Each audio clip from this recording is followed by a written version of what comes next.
This boat that came in that was taking on water, it was the inner shift cable bellows. That's normally what happens when you change the bellows. We also change the shift cable.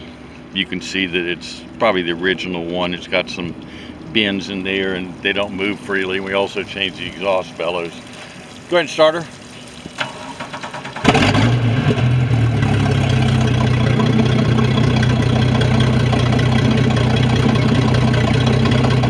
Okay.